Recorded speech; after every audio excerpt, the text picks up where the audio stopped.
The gunshot that killed Fiona Calloway's husband didn't just take his life, it shattered something inside her that she hadn't known could break. And 6 months later, she still hadn't found all the pieces. She stood behind the bar of the Silver Spur Saloon in Tascosa, Texas, wiping down glasses that were already clean, her movements mechanical and precise. The year was 1881, and the frontier town bustled with cowboys, cattle drives, and the constant promise of violence that hung in the air like dust. Fiona had learned to navigate this world with her head down and her heart locked away, speaking only when necessary, smiling never. The other saloon girls whispered about her, called her the ghost woman, but she didn't care. Caring required feeling, and feeling led to breaking, and she'd already broken once. She wouldn't survive it again. "Another whiskey," a gruff voice called from the end of the bar, and Fiona moved to fill the glass without looking up. She'd perfected the art of serving drinks without making eye contact, without inviting conversation or unwanted attention. Her long auburn hair was pulled back severely, and her gray dress was buttoned to her throat, despite the Texas heat that made the saloon feel like an oven. The evening crowd was building, and the piano player, a man called Shorty, despite being over 6 feet tall, pounded out a cheerful tune that seemed to mock her internal silence. Laughter erupted from a table of ranch hands playing poker, and Fiona flinched at the sound. Joy felt obscene, inappropriate, like shouting in a cemetery. The saloon doors swung open, and a man walked in who made even the rowdiest cowboys straighten up a bit. He was tall and broad-shouldered, with sun-darkened skin and eyes the color of good bourbon. His hat was dusty from travel, and he carried himself with the easy confidence of someone who knew exactly who he was and didn't need to prove it to anyone. He moved to the bar with purposeful strides, and Fiona felt his gaze settle on her even as she kept her eyes fixed on the glass she was filling. "Evening, madam," he said, his voice deep and warm like summer thunder. "I'll take a beer if you have it cold." Fiona nodded curtly, drawing the beer and setting it before him without a word. She turned away immediately, but his voice stopped her. "You're Mrs. Calloway, aren't you? I heard about your husband. I'm sorry for your loss." The words, meant kindly, landed like stones in still water. Fiona's hands trembled as she gripped the edge of the bar. "That's 5 cents, she said, her voice flat and empty. "I'm Quentin Bridger," he continued, seemingly undeterred by her coldness. "Just hired on at the Double H Ranch north of town. Figured I'd come see what Tascosa had to offer." 5 cents, Fiona repeated, still not looking at him. Quentin laid a coin on the bar, but he didn't move away. "Heard you make the best beef stew this side of the Panhandle. Any chance the kitchen is still serving?" "No." The word came out sharper than she'd intended, and for just a moment Fiona's eyes flicked up to meet his. She saw no mockery there, no impatience at her rudeness. Just steady interest and something that looked almost like understanding. It made her angrier than hostility would have. She didn't want understanding. She wanted to be left alone. "Maybe tomorrow, then," Quentin said easily, taking his beer and moving to a corner table. Fiona watched him go from beneath her lashes, irritated that he'd gotten under her skin even that much. The last thing she needed was some handsome cowboy thinking he could charm his way past her defenses. The night wore on in its usual pattern of noise and chaos. Fiona served drinks, collected coins, and deflected the occasional crude proposition with a coldness that most men found more intimidating than any bouncer could provide. Around midnight, when the crowd was thinning, one of the poker players, a ranch hand named Curtis, who'd had too much to drink, grabbed Fiona's wrist as she passed. "Come on, widow woman," he slurred, yanking her closer. "You can't mourn forever. Let me buy you a drink, show you some fun." "Let go," Fiona said, her voice still that same dead monotone. She'd learned that showing fear only encouraged men like Curtis. "Don't be like that," Curtis insisted, his grip tightening. "I'm being nice here. The lady asked you to let go." Quentin's voice cut through the din, and suddenly he was there, standing beside the table with that same easy stance, but now there was steel underneath the calm. "I suggest you listen." Curtis looked up, his drunken eyes trying to focus. "This ain't your business, stranger." "I'm making it my business," Quentin said simply. "Let her go, or we're going to have a problem." For a moment, the saloon held its breath. Then Curtis released Fiona's wrist with a muttered curse and turned back to his cards. Fiona stepped back, rubbing her wrist, feeling both grateful and resentful. She didn't need saving. She'd handled worse than Curtis plenty of times. "I didn't need your help," she said to Quentin, the words coming out more defensive than she'd meant them to be. "I know," he replied, surprising her. "But I figured you shouldn't have to handle everything alone all the time." Before Fiona could formulate a response, he'd returned to his corner table, leaving her standing there with a confusion of emotions she didn't want to examine. She finished her shift in silence, locked up the saloon for the night, and walked the 3 blocks to her small rented room above the general store. The Texas night was clear and cold, stars scattered across the sky like spilled salt, and for just a moment, Fiona let herself remember what it felt like to find beauty in things. Then she climbed the stairs, locked her door, and fell into bed with her clothes still on, too tired to dream. Quentin Bridger became a regular at the Silver Spur. He came in 3 or 4 evenings a week, always ordered the same beer, always sat at the same corner table, and always offered Fiona a polite greeting that she never returned. He didn't push, didn't pester her like some of the other men, but his presence was a constant reminder that the world kept turning whether she wanted it to or not.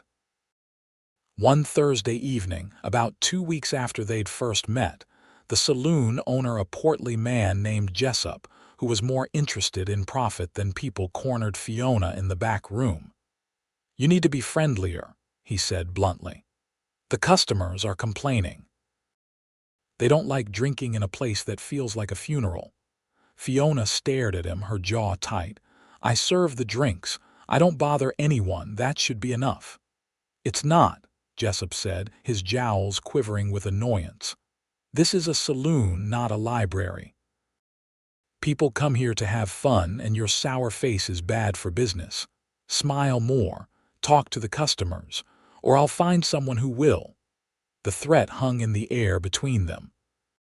Fiona knew she should care. She needed this job, needed the money to survive, but the idea of pasting on a false smile, of pretending to be whole when she was anything but, made her stomach turn.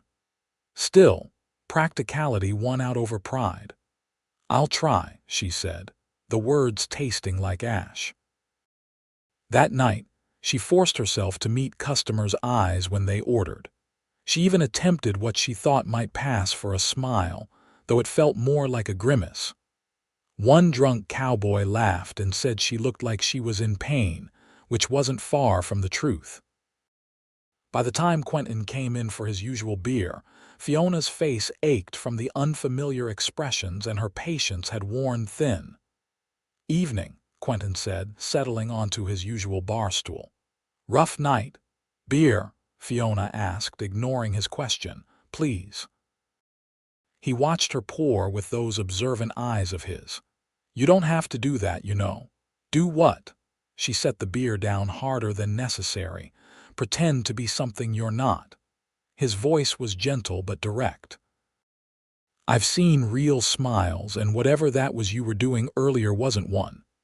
Fiona felt something crack inside her chest, and before she could stop herself, a sound escaped her lips. It might have been a laugh once in another life, but now it came out jagged and harsh, like glass breaking. It startled her so much that she pressed her hand to her mouth, eyes wide. Quentin didn't laugh at her, didn't look away in embarrassment. Instead, he leaned forward slightly and said, "Her laugh sounded broken when it came." He paused, then added softly, "But broken things can be fixed. We'll work on that together until it's whole." Fiona stared at him, shocked into absolute stillness. No one had acknowledged her brokenness so directly before. People either pretended she was fine or avoided her altogether, but Quentin had named the thing that lived inside her and offered what? Help, hope. She didn't know how to respond. "I don't need fixing," she finally managed, but her voice lacked conviction. "Maybe not," Quentin agreed. "But maybe you need someone to remind you that you're still alive, that there's still good in the world, that your heart might be wounded but it's still beating." "You don't know anything about me," Fiona said, but there was less ice in her tone now, replaced by something that sounded almost like pain. "You're right," Quentin said, "but I'd like to, if you'll let me." Fiona wanted to say no, wanted to retreat back into her safe numbness, but something in his earnest expression made her hesitate. "Why?" she asked instead. "Because I've been where you are," Quentin said simply. "Not exactly the same, but close enough. I know what it's like to lose someone, to feel like you're walking around dead even though your body keeps moving. I know what it's like to forget what joy feels like." He took a sip of his beer. "I also know that staying in that dark place will kill you just as surely as any bullet, just slower and more painful." "How did you?" Fiona started, then stopped, not sure how to finish the question. "How did I get out?" Quentin asked. "I didn't, not all the way. But I started letting people in again, little by little. Started remembering that life is precious because it ends, not in spite of it. Started understanding that the best way to honor the people we've lost is to keep living, really living, not just surviving." Fiona felt tears prick her eyes, the first she'd shed since Thomas's funeral. She blinked them back furiously. "I should get back to work," she said, her voice rough. "Okay," Quentin said, "but think about what I said, and maybe, if you're willing, let me take you for a walk sometime. Just a walk. Nothing more." Before Fiona could refuse, he'd finished his beer, left coins on the bar, and headed for the door. She stood there for a long moment, staring at the money, feeling like something had shifted in her carefully constructed walls. The next day was Saturday, Fiona's day off from the saloon. She usually spent it doing laundry, mending clothes, and trying not to think too much.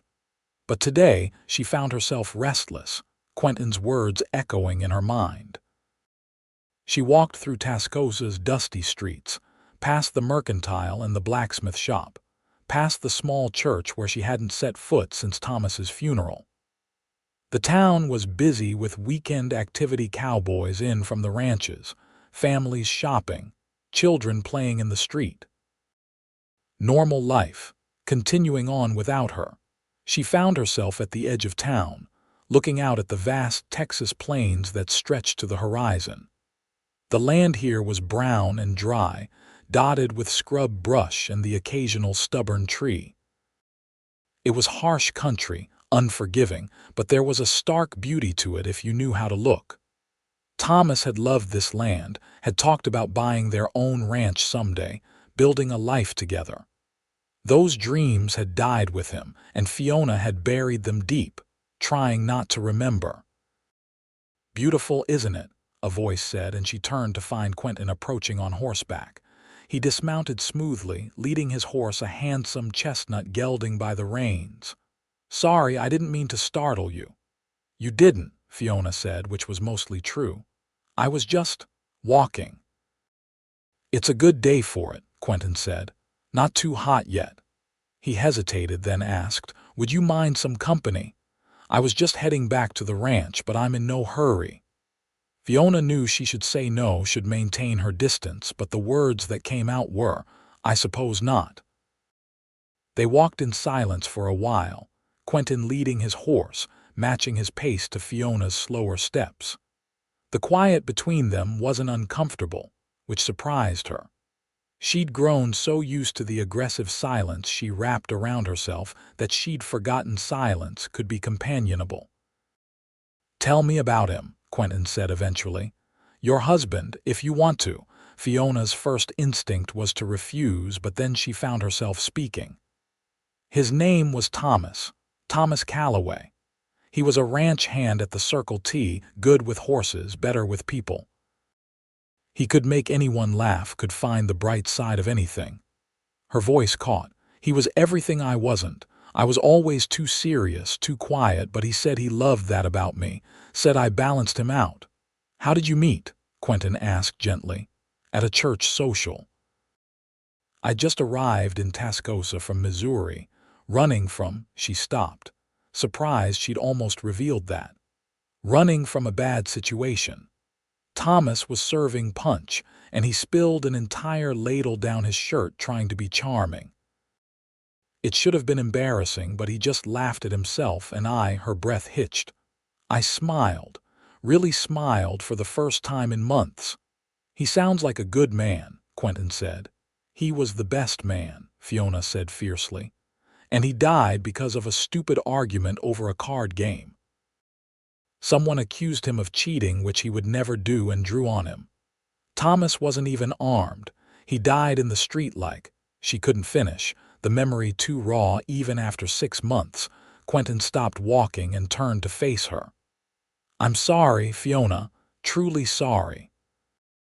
No one should have to go through that." Hearing her name on his lips did something strange to her. Most people called her Mrs. Calloway or just widow, as if she'd lost her identity along with her husband. But Quentin said her name like it meant something, like she was still a person and not just a ghost. "What about you?" she asked, surprising herself. "You said you'd been through something similar." Quentin's jaw tightened, and for a moment she thought he wouldn't answer. Then he said, "I had a younger brother, Marcus. He was 19, full of dreams about making his fortune out west. We came out together from Virginia about 3 years ago. He got sick with fever on the trail, nothing dramatic, nothing violent, just sick. We were miles from any doctor, and by the time we reached a town, it was too late." He paused. "I kept thinking if I'd been smarter, faster, better, I could have saved him. Took me a long time to accept that some things are beyond our control." "Do you still feel guilty?" Fiona asked quietly. "Sometimes," Quentin admitted. "But I've learned to carry it differently. Not as a weight that drags me down, but as a reminder that life is fragile and precious. Marcus wouldn't want me to stop living because he couldn't, and I suspect Thomas wouldn't want that for you either." Fiona felt that strange, broken laugh trying to escape again, and this time she let it come. It sounded awful, more like a sob than anything resembling humor, but Quentin just smiled at her encouragingly. "That's a start," he said. "Not a great start, I'll admit, but a start nonetheless." "It sounds terrible," Fiona said, almost apologetically. "It sounds like someone learning to feel again," Quentin corrected. "And that's never terrible, even when it's painful." They continued walking, and gradually Fiona found herself talking more. She told him about growing up in Missouri, about her difficult father and her mother who died when she was young. She told him about the man she'd nearly married before Thomas, a cruel man who'd shown his true colors just in time for her to escape. She told him things she'd never told anyone, and Quentin listened without judgment, without trying to fix anything, just listened. By the time they returned to town, the sun was high overhead, and Fiona realized she'd spent nearly 2 hours in Quentin's company. It didn't seem possible. Time had moved strangely, expanding and contracting, and she felt exhausted in a way that had nothing to do with physical tiredness. "Thank you," she said as they reached the general store where she lived, "for listening." "Thank you for talking," Quentin replied.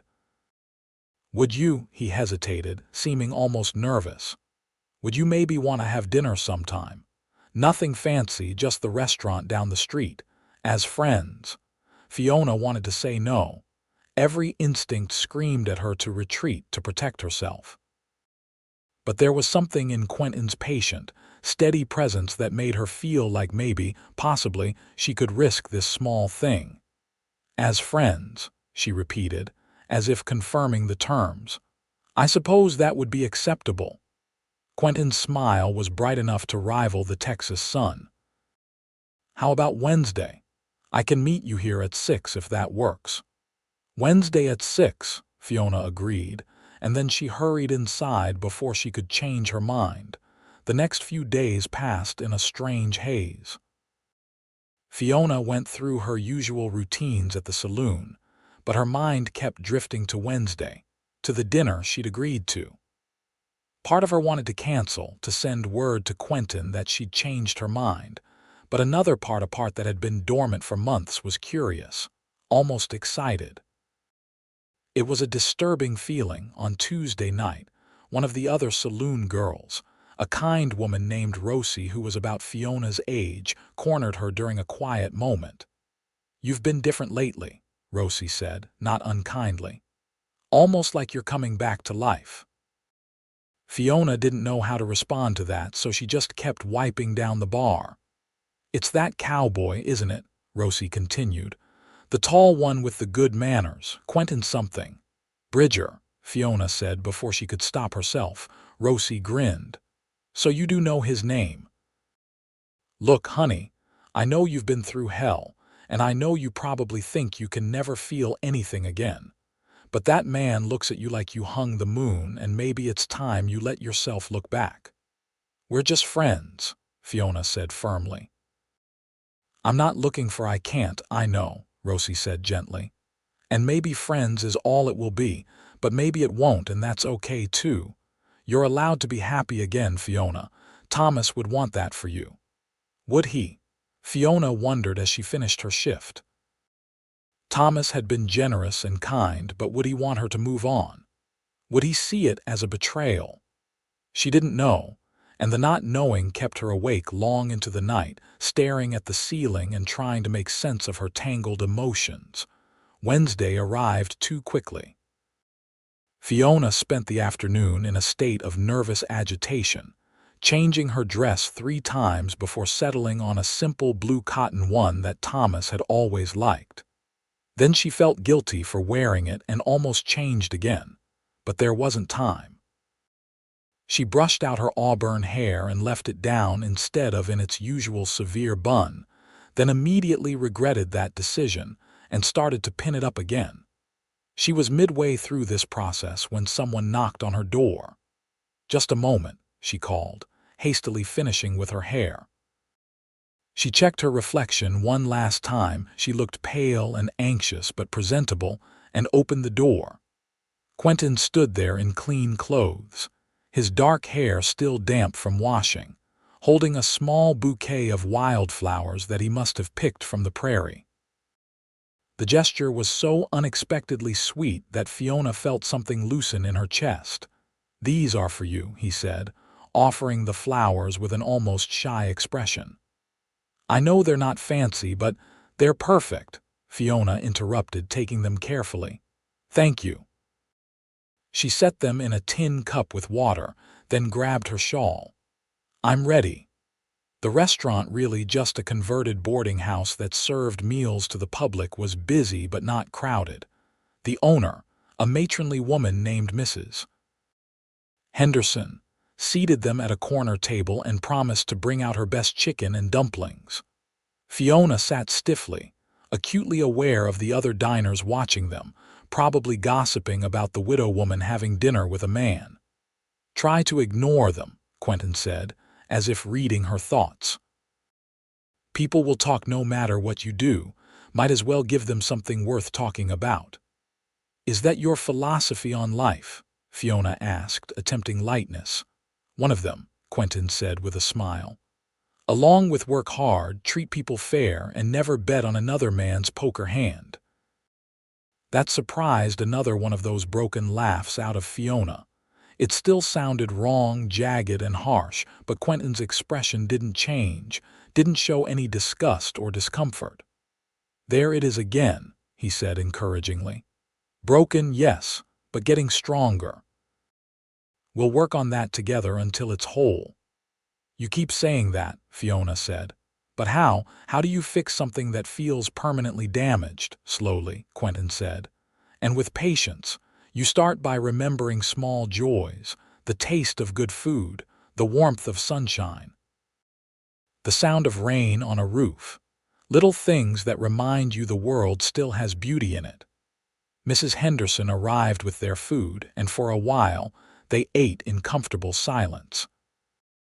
The chicken and dumplings were as good as promised, rich and savory, and Fiona realized she was actually tasting her food for the first time in months.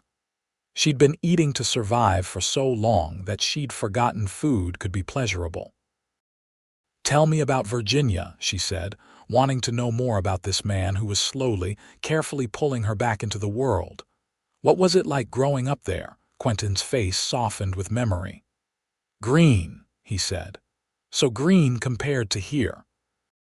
Rolling hills, thick forests, rivers that actually had water in them year-round. My father had a small farm, nothing grand, but it was ours.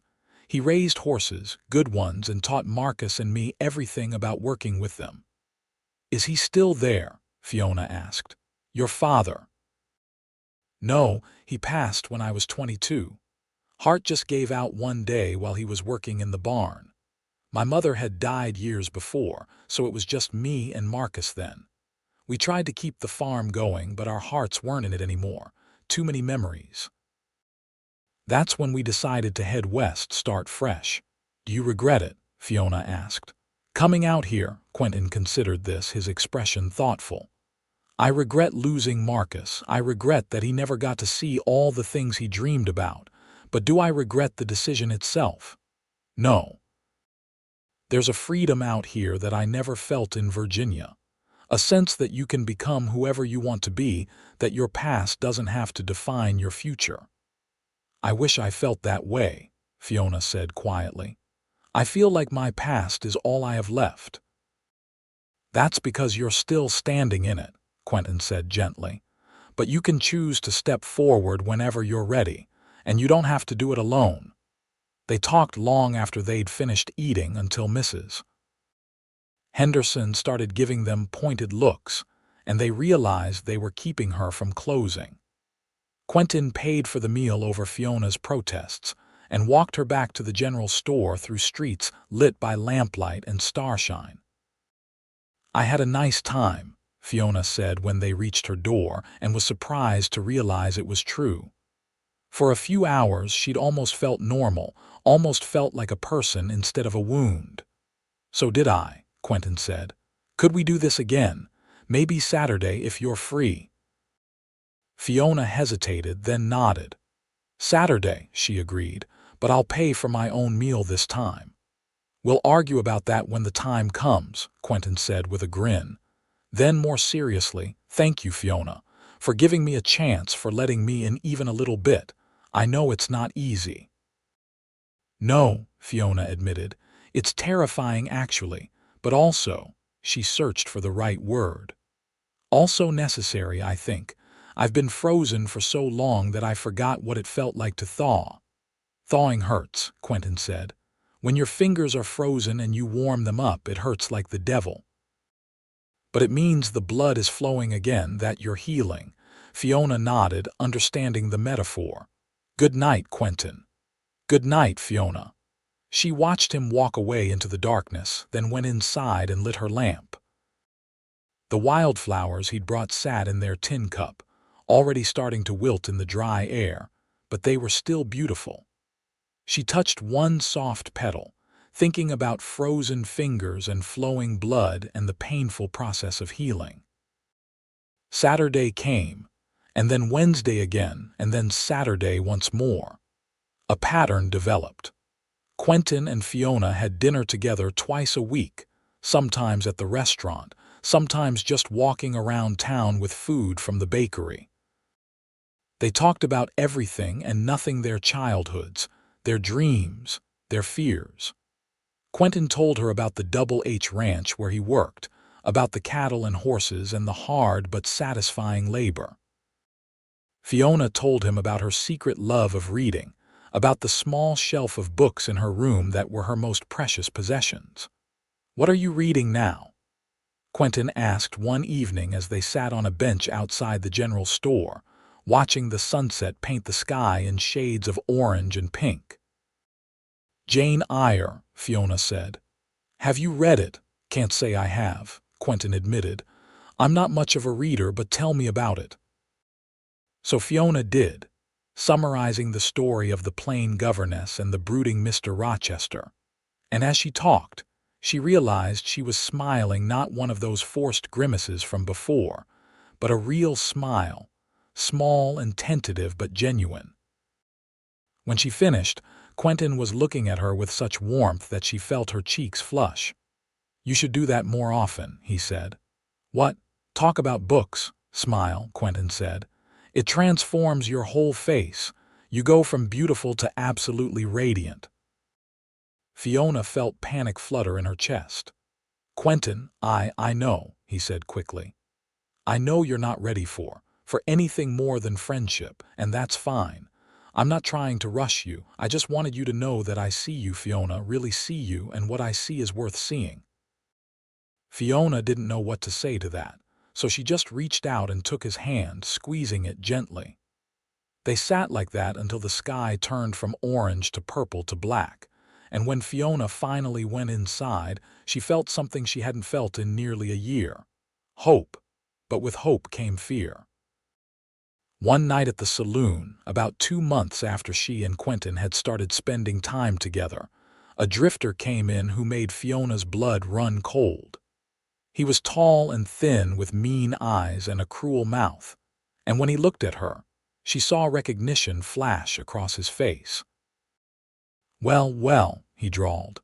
"If it isn't little Fiona Clark, or is it Calloway now? Heard you got yourself hitched and then unhitched real quick." Fiona's hands shook as she poured his whiskey. "You're mistaken," she said, but her voice betrayed her. "No mistake," the drifter said, leaning across the bar. "I worked for your daddy back in Missouri. Remember me, Jake Sutton? I was there the day you ran off, left your poor old father all alone." "My father," Fiona said coldly, "was a drunk and a tyrant. I don't owe him anything." "That's harsh talk about family," Jake said. "But then, you always were an ungrateful girl. Your daddy would sure like to know where you ended up." It was a threat, clear and simple. Fiona's father had controlled every aspect of her life, until she'd fled at age 19, taking nothing but the clothes on her back and her mother's books. She'd built a new life in Texas, but if her father found her, he'd do everything in his power to drag her back, to punish her for the embarrassment of her escape. "How much?" Fiona asked quietly. "I'm sorry." Jake's smile was predatory. "How much money will it take for you to keep your mouth shut and move on?" Jake pretended to consider. $50 ought to do it." Fiona felt sick. She had maybe $20 saved, hoarded from her meager salary. 50 was impossible. "I don't have that much," she said. "Then I guess I'll have to write a letter to Missouri," Jake said, standing up. "Unless you can think of another way to convince me." His eyes traveled over her body in a way that made her skin crawl. "Get out," Fiona said, her voice shaking with rage and fear. "Get out now." "I'll be around," Jake said, tipping his hat mockingly. "You think on my offer." After he left, Fiona had to excuse herself to the back room where she dry heaved into a bucket, her whole body trembling. This couldn't be happening. She'd been so careful, had covered her tracks so thoroughly. But Jake Sutton's appearance proved that the past was never truly past, that you couldn't outrun your demons forever. She got through the rest of her shift on pure will. And when Quentin came in for his usual beer, she couldn't even look at him.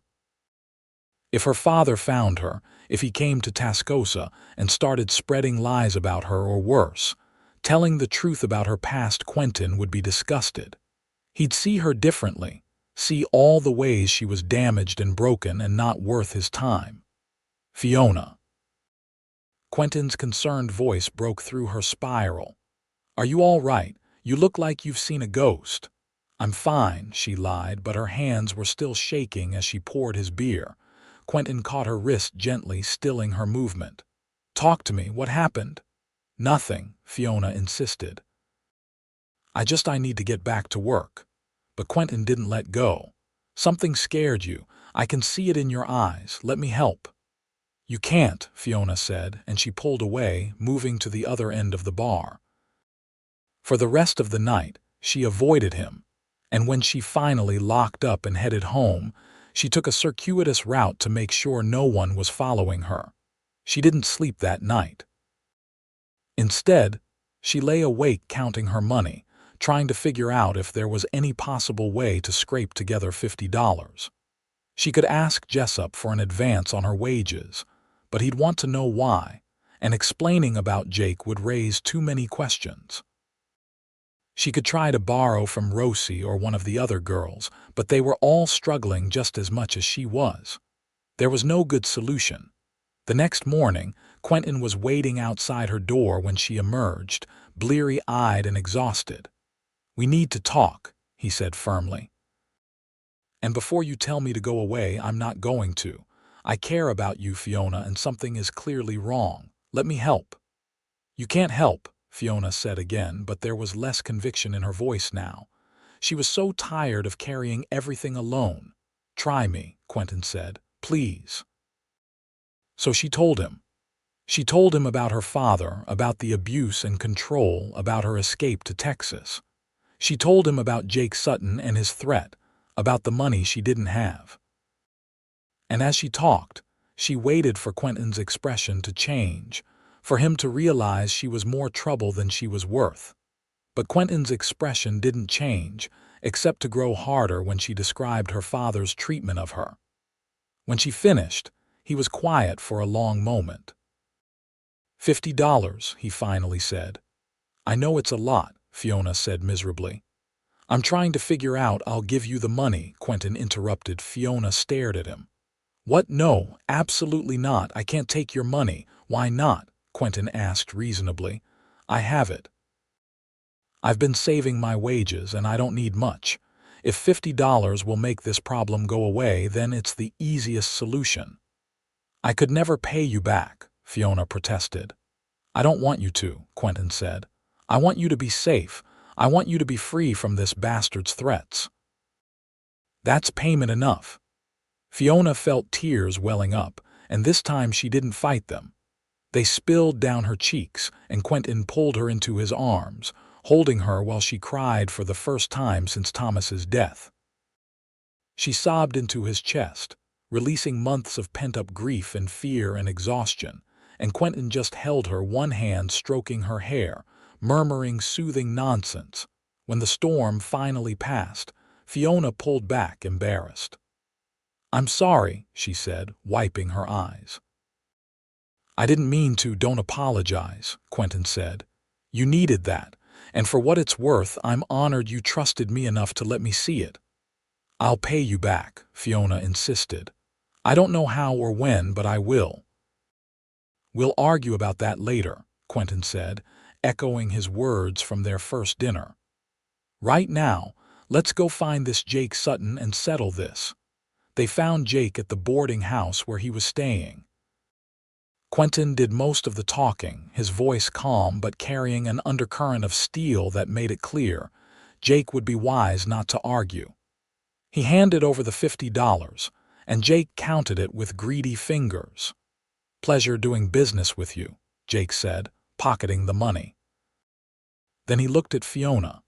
You did all right for yourself, girl, trading up from that Calloway fellow to this one.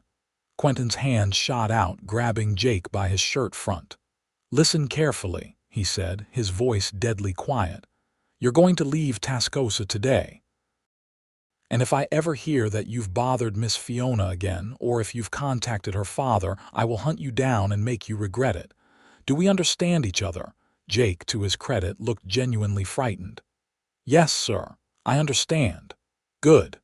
Quentin released him with a slight shove. Now get out of my sight. They watched Jake scurry away, and Fiona felt something inside her settle.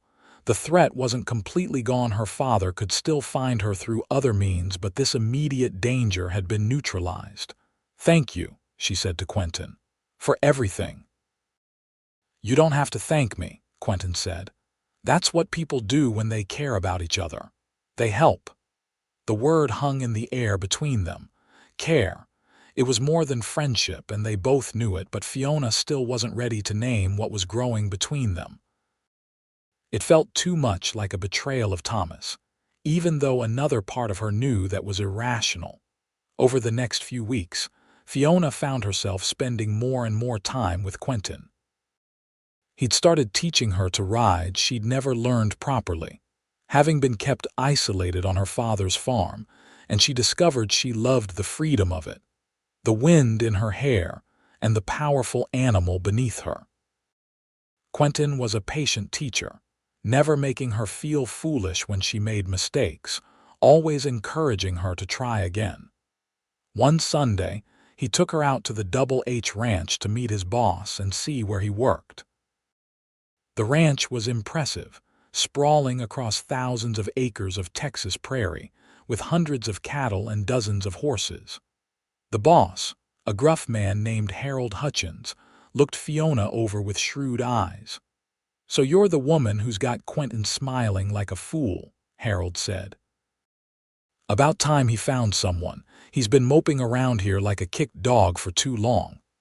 "I haven't been moping," Quentin protested. "Sure you have," Harold said cheerfully, "but you're better now, that's good. A man needs something to work for besides just a wage." He turned to Fiona. "You ever think about ranch life, Miss Calloway?" I don't know," Fiona admitted. "I've never really considered it." "Well, consider it," Harold said. "Quentin here is one of my best hands.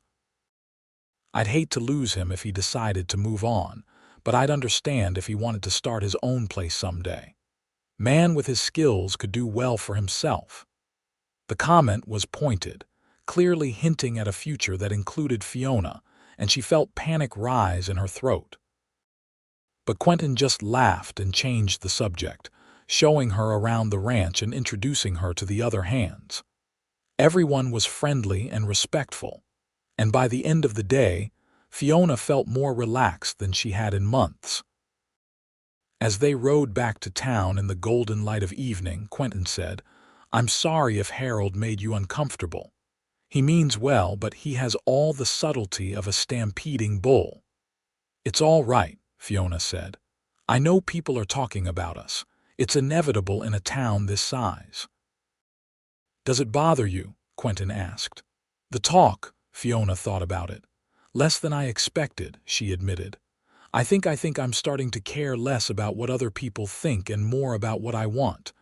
"And what do you want?" Quentin asked quietly. It was the question Fiona had been avoiding, but sitting there on her horse with the sunset painting the world gold and Quentin beside her looking at her with those warm, patient eyes, she found she had an answer. "I want to stop being afraid," she said. "I want to stop living in the past. She took a breath. "I want to be happy again. I want to remember what it feels like to look forward to tomorrow instead of just enduring it." "You deserve that," Quentin said. "You deserve all of that and more." "But I don't know how," Fiona confessed. "Every time I start to feel something good, I feel guilty. Like I'm betraying Thomas or like I don't deserve to be happy when he's dead." "Can I tell you something?" Quentin asked. "When Marcus died, I felt the same way. Every moment of joy felt wrong, like I was spitting on his grave. But then I realized that Marcus loved life more than anyone I've ever known. He found joy in everything: sunrises, good coffee, a well-trained horse. And I knew, deep in my bones, that he wouldn't want me to stop experiencing those things just because he couldn't anymore. He'd want me to live twice as hard to have joy enough for both of us." "How do you know that?" Fiona asked, her voice breaking slightly. "Because that's what love does," Quentin said simply. "Real love wants the other person to be happy, even if we're not there to see it. I never knew Thomas, but from everything you've told me, he loved you deeply. And I have to believe he'd want you to heal, to find joy again, to have a full life even if he couldn't be part of it. A broken sound escaped Fiona's throat, and this time when Quentin reached for her hand, she held on tight. They rode the rest of the way back to town in silence, but it was a comfortable silence, full of understanding and tentative hope. That night, alone in her room, Fiona pulled out the photograph she kept hidden in her dresser drawer. It was from her wedding day, her and Thomas standing stiffly in their best clothes, his arm around her waist, both of them smiling. She studied his face, trying to imagine what he would say if he could see her now. "I think I'm falling in love again," she whispered to the photograph. "And I don't know if that makes me a terrible person. I don't know if you'd forgive me." She traced his face with one finger. "But I can't keep living in this frozen place, Thomas. I'm so tired of being numb. I'm so tired of just surviving."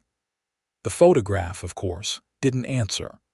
But as Fiona looked at Thomas's smile, she remembered something he'd told her once, not long after they were married. They'd been talking about the future, about growing old together, and Fiona had said something about how she couldn't imagine life without him. "Don't say that," Thomas had said, his expression serious. "If something happens to me, I want you to promise you'll keep living. Really living, not just going through the motions. Promise me you'll find happiness again." She'd laughed at him then, told him nothing was going to happen, that they had decades ahead of them. But now his words came back to her with the weight of prophecy. He'd known somehow that life was fragile, and he'd tried to give her permission to go on without him. "All right," she said to the photograph, to the memory of the man she'd loved. "I'll try. I'll really try." She put the photograph away and extinguished her lamp. And for the first time since Thomas's death, she didn't cry herself to sleep. The change in Fiona was gradual but unmistakable. She started smiling more at the saloon, actually engaging in small talk with customers instead of just serving drinks in frigid silence. Jessup even pulled her aside one evening to say he'd noticed the improvement and was pleased. Rosie, the kind saloon girl, gave her a knowing look and a wink. But the most significant change was in how Fiona felt about Quentin. She'd stopped trying to keep him at arm's length, stopped pretending that what was between them was just friendship.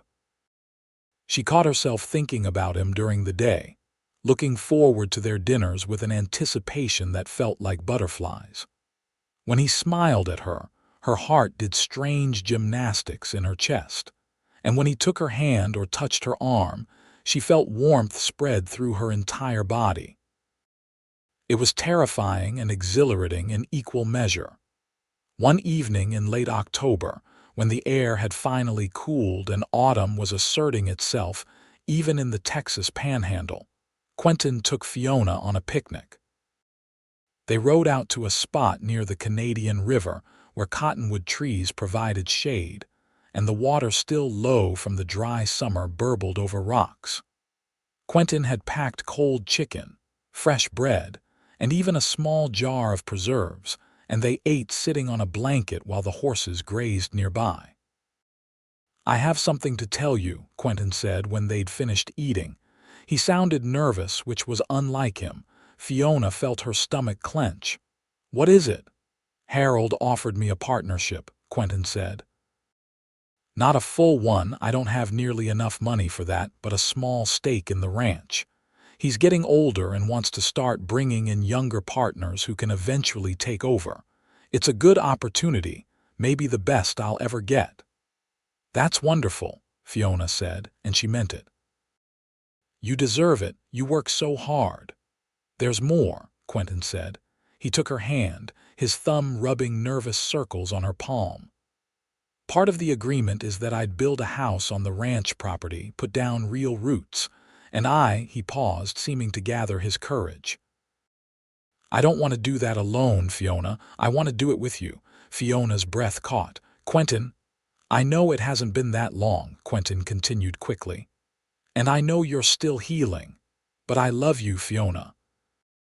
I think I've loved you since the first moment I saw you behind that bar, looking like you were holding the world together through sheer will. I love your strength and your vulnerability, your intelligence and your dry humor. I love the way you're fighting your way back to life, even when it scares you.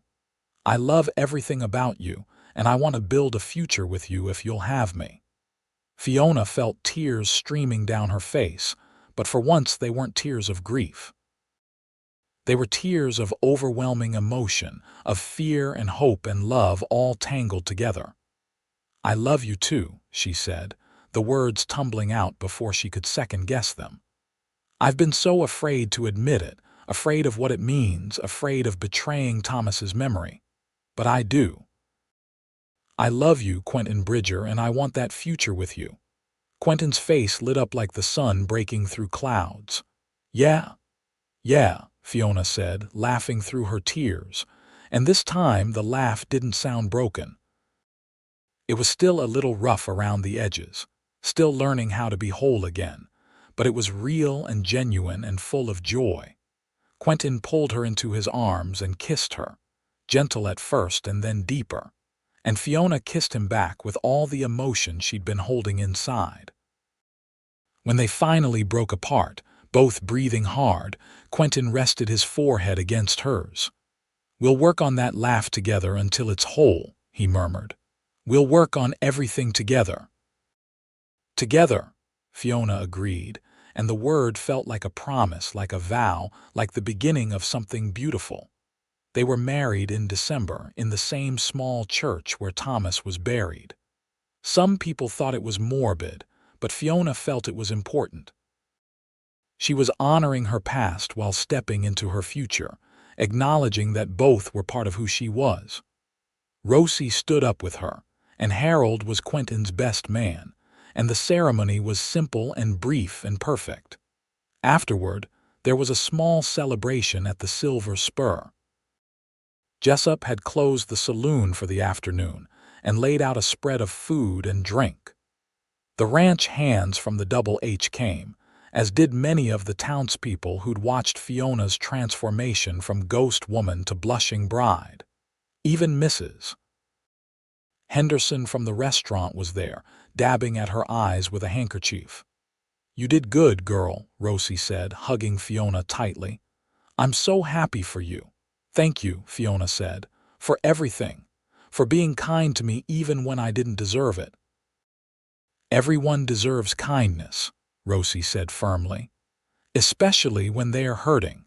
Now go dance with that husband of yours before he wears a hole in the floor with his pacing." Fiona laughed a real laugh, whole and bright, and went to find Quentin. He was talking with Harold, but his eyes lit up when he saw her approach. He held out his hand and she took it, letting him lead her to the makeshift dance floor where Shorty was playing a waltz on the piano. They danced together, Quentin's hand warm at her waist, and Fiona felt something she hadn't felt in over a year, complete. Not because Quentin had fixed her or saved her, but because he'd given her the space and support to fix herself, to remember who she was beneath the grief and fear. "Happy?" Quentin asked, his breath warm against her ear. "Ridiculously happy," Fiona admitted. "Almost suspiciously happy, like I should be waiting for something terrible to happen." "Nothing terrible is going to happen," Quentin said firmly. "We're going to have a wonderful, boring, gloriously ordinary life together. We'll raise horses and maybe some kids if you want. We'll grow old and gray. We'll be so happy it'll make people sick." Fiona laughed again, and the sound was pure music. "That sounds perfect," she said. "Absolutely perfect." They moved into the house Quentin had built on the Double H property in January of 1882. It was a modest structure, just 3 rooms plus a small kitchen, but it was solid and well made, and Fiona loved it immediately. She hung curtains in the windows and arranged her small collection of books on a shelf Quentin built for her. She planted an herb garden near the kitchen door, even though it was winter and nothing would grow until spring. She was planning for the future, believing in tomorrow, and it felt miraculous. The work on a ranch was hard and never-ending, but Fiona found she didn't mind. She learned to help with the horses, discovering she had a natural touch with the nervous ones. She learned to cook for the ranch hands during busy seasons, making huge pots of stew and baking enough bread to feed an army. She learned to mend tack and darn socks and all the small domestic skills that kept a household running. But more than the work, she loved the life she and Quentin were building together. They talked for hours every evening, sitting on their small porch and watching the sun set over the prairie. They made love with a passion and tenderness that made Fiona feel treasured and alive. They laughed together, real laughter that came from joy rather than politeness. They argued occasionally, as all couples do, but they always worked through it, never going to bed angry. In March, Fiona discovered she was pregnant. She'd suspected for a few weeks but had been afraid to hope, afraid of jinxing it somehow. When the doctor confirmed it, she cried with happiness, and Quentin spun her around the small exam room, laughing like a madman. "We're going to have a baby," he kept saying, as if he couldn't quite believe it. "We're going to be parents. Are you scared?" Fiona asked that night as they lay in bed, Quentin's hand resting on her still flat stomach. "Terrified," Quentin admitted, "but also excited and grateful. Grateful for you, for this life, for the chance to build a family." "Me too," Fiona said. She thought about Thomas, about the life they'd planned that would never happen, and felt a pang of sadness. But it was a gentle sadness now, nostalgic rather than crushing. She would always love Thomas, always carry him in her heart, but she'd learned that the heart was capable of holding multiple loves, multiple stories, without diminishing any of them. The pregnancy was difficult. Fiona was sick for the first 4 months, barely able to keep anything down. Quentin worried constantly, hovering over her like a nervous hen, until she finally snapped at him to give her some space. He'd looked so hurt that she immediately apologized, and they'd laughed about it afterward, about the absurdity of two people learning to navigate this new phase of life. As her belly grew, Fiona found herself thinking more and more about her own mother, who died when Fiona was only 7. She had so few memories of her: a kind voice, gentle hands, the smell of lavender, and she wished desperately that she could ask her mother's advice, could learn from her experience. But she couldn't, so instead she talked to Mrs. Henderson and Rosie and the other ranch wives, gathering wisdom where she could find it. In November of 1882, almost exactly a year after she'd married Quentin, Fiona gave birth to a son. The labor was long and difficult, and there were moments when Fiona thought she might not survive it. But finally, after nearly 20 hours, the baby arrived, screaming and red-faced and absolutely perfect. "It's a boy," the doctor announced, and Quentin, who'd refused to leave Fiona's side despite social convention, let out a whoop of joy. "A son," he said, taking the baby carefully when the doctor offered him. "We have a son." Fiona, exhausted and exhilarated, watched her husband hold their child with such tenderness that her heart swelled to bursting. "What should we name him?" she asked. Quentin looked at her, his eyes shining with tears. "I was thinking Marcus Thomas. Marcus for my brother, Thomas for your first husband, so we carry them both forward with us, honor them both." Fiona felt tears slide down her cheeks. "That's perfect," she said. "Marcus Thomas Bridger. Come here, let me hold him." Quentin placed the baby in her arms, and Fiona looked down at her son's tiny face, marveling at this new life they'd created. He had Quentin's dark hair and her nose, and his eyes, when he blinked them open, were that indeterminate newborn blue that might change to anything. "Hello, Marcus," she whispered. "Welcome to the world." The years passed in the way years do when you're happy too quickly. each day bleeding into the next in a blur of work and love and small domestic joys. Marcus grew from a fussy infant into a cheerful toddler who loved horses and followed Quentin around like a shadow. In 1884, Fiona gave birth to a daughter they named Rose Elizabeth, after Rosie, who had been such a good friend during Fiona's darkest days. And in 1887, another son arrived, healthy and loud, whom they named James Henry after Quentin's father. The house on the Double H had to be expanded twice to accommodate their growing family. Quentin built on 2 more bedrooms and a proper dining room, and Harold joked that, at this rate, the Bridger family would take over the entire ranch. But he said it with affection, proud of the stable, happy family his former ranch hand had built. Fiona's relationship with her laugh continued to evolve. It grew stronger and fuller as the years passed, losing its broken quality and becoming something rich and genuine. She laughed when Marcus said something precocious, when Rose tried to feed the chickens and ended up covered in feathers, when James knocked over an entire bucket of milk and just sat in the puddle giggling. She laughed with Quentin on quiet evenings and at community gatherings and during church socials. Laughter became as natural to her as breathing, a far cry from the woman who'd forgotten how to feel joy. Sometimes, in quiet moments, Fiona still thought about Thomas. She'd visit his grave occasionally, bringing wildflowers like the ones Quentin had brought her on their first dinner. She'd tell Thomas about her life, about the children, about how happy she was, and she'd thank him for loving her, for giving her permission to move forward. She never felt guilty anymore.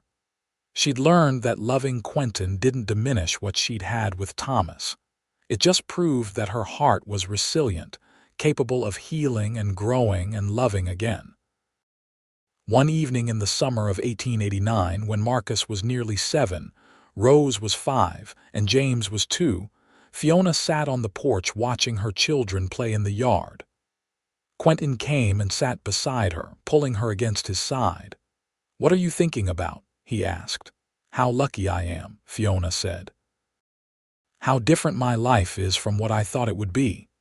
"Good different?" Quentin asked, though his smile suggested he knew the answer.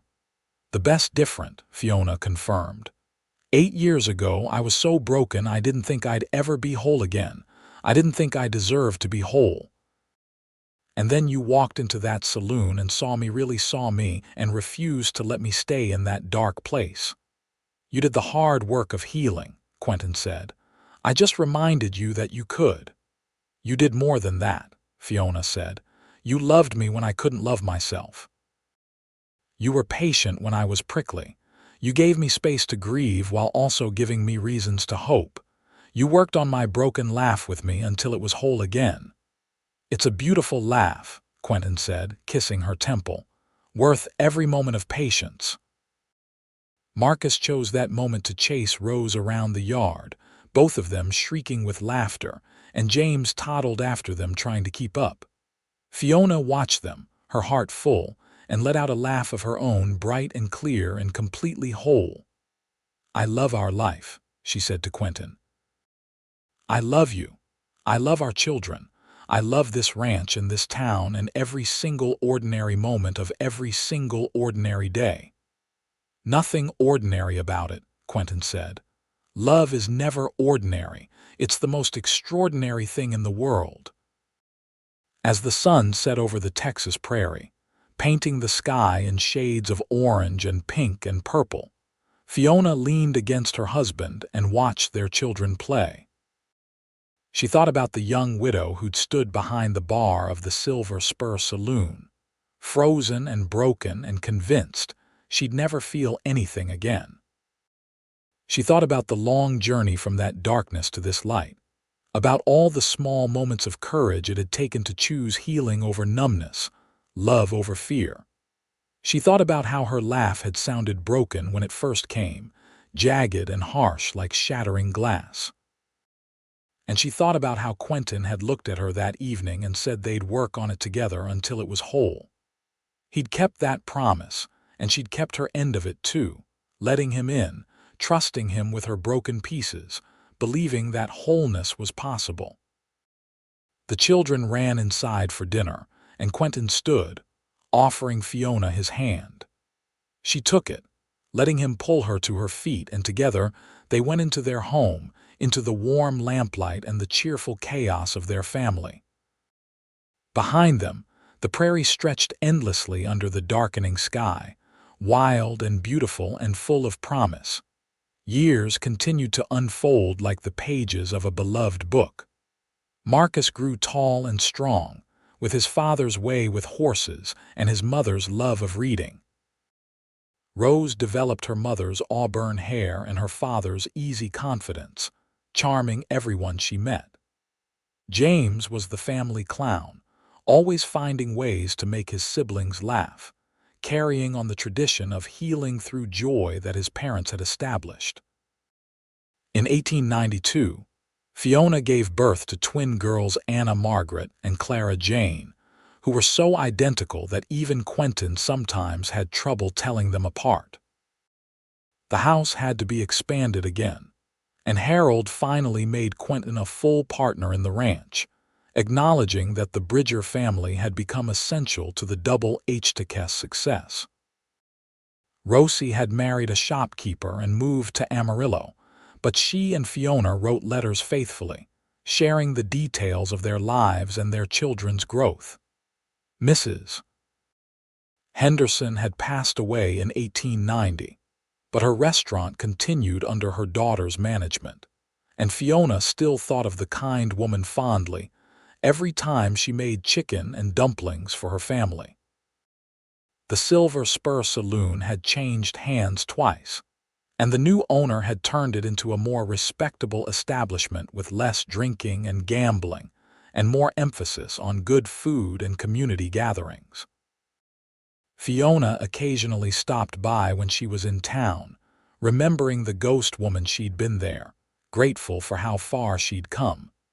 Tascosa itself was changing too. The railroad had come through in 1887, bringing more settlers and more commerce. The wild, lawless edge that had characterized the town in the early 1880s had softened. There were schools now, and churches, and a proper doctor's office. The town was growing up, just as Fiona had grown up, leaving behind its rougher past while honoring the frontier spirit that had built it. In the spring of 1895, when Marcus was 12, he asked his mother about Thomas Calloway. They were sitting together mending tack, one of the countless small chores that kept the ranch running, and Marcus had been unusually quiet. "What was he like?" Marcus asked. "Your first husband." "The man I'm named for." Fiona set down the leather strap she'd been working on, giving her son her full attention. He deserved honest answers, not platitudes. "He was kind," she said. "Quick to laugh, slow to anger. He loved horses and people, and he had a gift for seeing the best in everyone." "He would have loved you, Marcus, all of you. He would have been so proud to have you carry his name." "Do you still miss him?" Marcus asked, and there was no jealousy in the question, just genuine curiosity. "Sometimes," Fiona admitted, "in the way you miss a beautiful dream when you wake up." "I loved him very much, and I grieved him terribly when he died. But that grief doesn't take anything away from the love I have for your father or for you children. The heart is bigger than we think. It can hold more than we imagine." "Papa said you were very sad when he first met you," Marcus said. "He said you'd forgotten how to laugh." "That's true," Fiona said. "I was broken after Thomas died. I didn't think I'd ever be whole again, but your father was patient with me. He helped me remember that life was worth living, that I deserved to be happy. He worked on my broken laugh with me until it was whole again." "Your laugh isn't broken now," Marcus observed. "It's my favorite sound, except maybe when Papa plays his harmonica." Fiona smiled, pulling her son into a hug. "You're growing up to be a wonderful young man," she said. "Both Thomas and your father would be so proud of you." That evening, she told Quentin about the conversation. They were in their bedroom, the children finally settled for the night, enjoying a rare moment of quiet. "He's old enough to understand," Quentin said. "Old enough to know that life is complicated, that we can love multiple people in different ways and different times." "I worry sometimes," Fiona confessed. "That maybe we named him Marcus Thomas to honor the past, but in doing so burdened him with it." "I don't think so," Quentin said thoughtfully. "I think we gave him a gift. We showed him that love doesn't die, that the people who came before us matter, that we carry them forward in the best ways we can. That's not a burden. That's a legacy." Fiona nodded, knowing he was right. Their children were growing up in a home filled with love and laughter, with stories about the uncle and stepfather they'd never met, with an understanding that the past and present could coexist peacefully. They were learning resilience and joy, learning that heartbreak wasn't the end of the story, just a chapter in a larger narrative. By 1898, Marcus was 15 and helping run the ranch alongside his father. He had a natural gift for the work, and Harold had already started talking about making him a junior partner when he turned 18. Rose was 13 and had become an accomplished rider, often racing her brother across the prairie and usually winning. James was 11 and still making everyone laugh with his antics and observations. The twins were 6, inseparable and clever, finishing each other's sentences and getting into the kind of mischief that only identical twins could manage. Fiona was 38 years old, her auburn hair threaded with silver, her face lined with years of laughter and sun. She was stronger than she'd been as a young woman, both physically and emotionally. The grief that had nearly destroyed her had refined her instead, burned away the inessential parts and left behind someone who knew her own worth, who understood that happiness was a choice you made every day, who believed in the power of love to heal even the deepest wounds. One evening in the late summer, the entire family gathered on the expanded porch for dinner. It was a tradition they tried to maintain whenever possible, eating together, sharing stories from their days, staying connected despite the busy demands of ranch life. Marcus told a funny story about a stubborn calf, and Rose described a new horse Harold had bought that she was desperate to train. James did an impression of one of the ranch hands that made everyone laugh until they cried. The twins tried to tell a joke but got tangled up in who was supposed to say what, which was funnier than the joke itself. Fiona watched them all, her heart so full it felt like it might burst. Quentin caught her eye across the table and smiled, that warm, understanding smile that had first made her believe healing was possible. Without words, they communicated everything they needed to say. "I love you. Thank you. We did this together. We built this life from broken pieces, and look how beautiful it became." After dinner, as the children scattered to their various evening activities, Quentin and Fiona walked out to the spot where they'd had their first picnic nearly 16 years earlier. The cottonwood trees had grown taller, and the river was running higher than usual from good spring rains. They sat on the bank hand in hand, watching the water flow past. "You remember what I said that first evening at the saloon?" Quentin asked. "About your laugh, of course," Fiona said. "You said it sounded broken when it came, but that we'd work on it together until it was whole." "And did we?" Quentin asked. "Did we make it whole?" Fiona thought about the question, about all the laughter that filled their home now, about how freely joy came to her, about how the sound of her children's happiness could lift her heart even on difficult days. "We did," she said softly, "but it's more than that. You helped me understand that being broken wasn't shameful, that healing wasn't betrayal, that moving forward didn't mean forgetting. You gave me permission to be human, to feel everything, the grief and the joy, the fear and the hope, the past and the present. You loved me through the worst of it, and you're still loving me through the best of it. You made it easy, Quentin said. You were always worth the patience, always worth the wait. And you did just as much healing work yourself. I just held space for you to do it.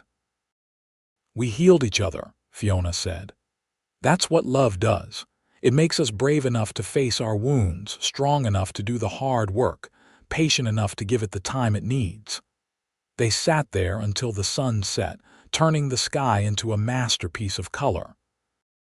When they finally walked back to the house, they could hear music coming from inside, Marcus playing the harmonica Quentin had taught him, Rose singing, the other children's voices joining in. It was the sound of a family, messy and loud and absolutely perfect. Fiona paused on the porch steps, listening, and then she laughed. It was a full, rich, completely whole laugh, and it mingled with the music and the evening breeze and the sound of cattle lowing in the distance. It was the laugh of someone who had been broken and had healed, who had lost and had found, who had died inside and had come back to life. Quentin put his arm around her waist, pulling her close. "There it is," he said contentedly. "The most beautiful sound in the world. What's that?" Fiona asked, though she knew. "Your laugh, whole and happy and free," Quentin said. "We did good work, you and I." "We did," Fiona agreed. "The best work, and we're not done yet." They went inside together into the warm lamplight and the cheerful chaos of their family. The door closed behind them, shutting out the Texas night, and the house glowed like a beacon on the dark prairie, a testament to resilience, to love, to the healing power of patience and hope. As the years continued to pass, the Bridger family became a cornerstone of the Tascosa community. Marcus married a rancher's daughter from a neighboring property in 1903, and they built a house on the far edge of the Double H, expanding the family holdings. Rose surprised everyone by announcing she wanted to become a teacher, and she went to Austin for training, returning 2 years later to open a school in Tascosa. James eventually bought the general store and transformed it into the most successful business in town, charming customers with the same humor that had always defined him. The twins, inseparable as ever, both married in a double wedding ceremony in 1909, causing quite a sensation in town.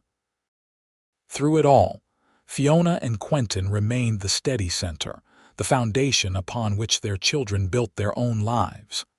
They grew old together gracefully, their hair turning silver, their faces mapping the years with lines of laughter and love. They still took evening walks, still sat on the porch watching sunsets, still found ways to make each other laugh after decades of marriage. In the spring of 1915, when Fiona was 55 and Quentin was 58, they celebrated their 33rd wedding anniversary with all 5 children, and a growing collection of grandchildren gathered around them. The original house had been expanded so many times, it was almost unrecognizable from the modest 3-room structure Quentin had built. But the heart of it remained the same, a place of love and laughter, of healing and hope. During the celebration, young Marcus, their eldest grandson, named for his father, asked his grandmother to tell the story of how she and Grandpa Quentin had met.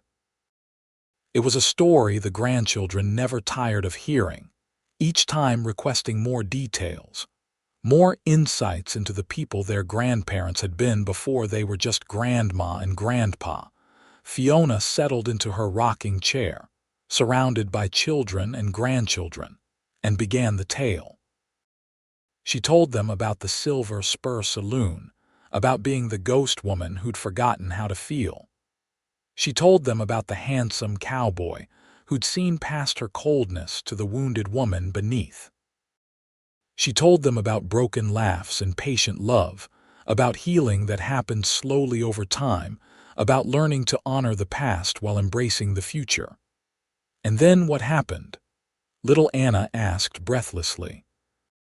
She was 6, the age the twins had been when Fiona had so many of these same conversations with her own children. "Then we fell in love," Fiona said simply. "Not quickly, not easily, but deeply and truly. We built this life together, piece by piece, day by day. We worked on my broken laugh until it was whole, and in doing so, we made ourselves whole too." "I love your laugh, Grandma," Anna said. "It's the best laugh I ever heard." Fiona pulled the little girl onto her lap, meeting Quentin's eyes over the child's head.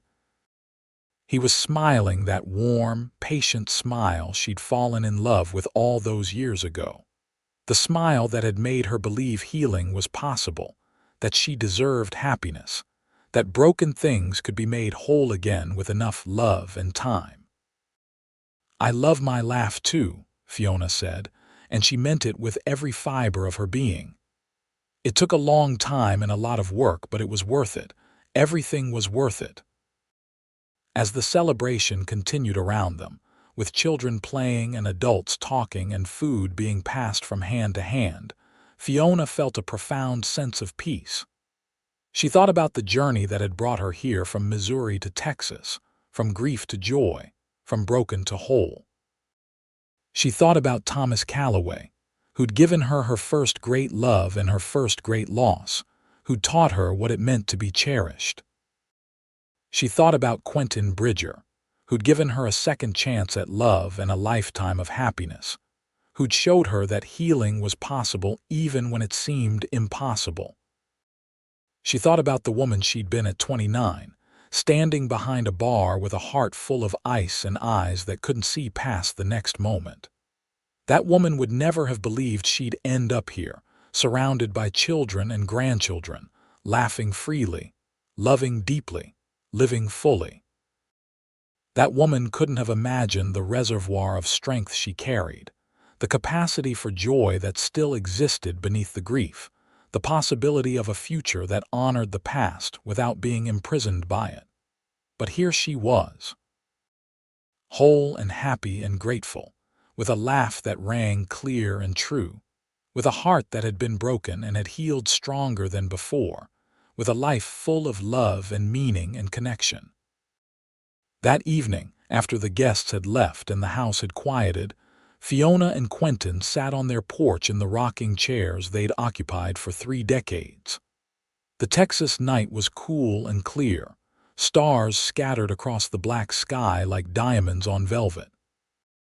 In the distance, they could hear cattle and the occasional whinny of horses. Closer, the sound of crickets and the soft murmur of one of their children settling their own family for the night in one of the extended wings of the house. "It's been a good life," Quentin said, breaking the comfortable silence. "The best life," Fiona corrected. "Better than I ever could have imagined. Do you have any regrets?" Quentin asked, and Fiona knew he was really asking if she regretted anything about their life together, about the choice she'd made to love again. "None," Fiona said firmly. "Not a single one. I'm grateful for every moment, the hard ones and the easy ones, the sad ones and the joyful ones. All of it brought us here to this life, to this love. How could I regret any of it?" Quentin reached for her hand, his grip still strong despite his advancing years. "I love you, Fiona Bridger. I've loved you since the day you tried to freeze me out with that icy stare, and I'll love you until my last breath and whatever comes after." "I love you too," Fiona said. "Thank you for being patient with me. Thank you for seeing me when I couldn't see myself. Thank you for working on my broken laugh with me until it was whole." "Thank you for letting me," Quentin replied. "Thank you for being brave enough to heal, to love again, to build this beautiful life with me." They sat there until the stars wheeled overhead and the moon climbed high. 2 people who'd found each other in the darkness and had built a life of light together. 2 people who'd taken broken pieces and had made them whole, who'd honored grief without being destroyed by it, who'd chosen love even when love seemed impossible. Behind them, the house was full of sleeping children and grandchildren, full of love and laughter and the accumulated joy of decades.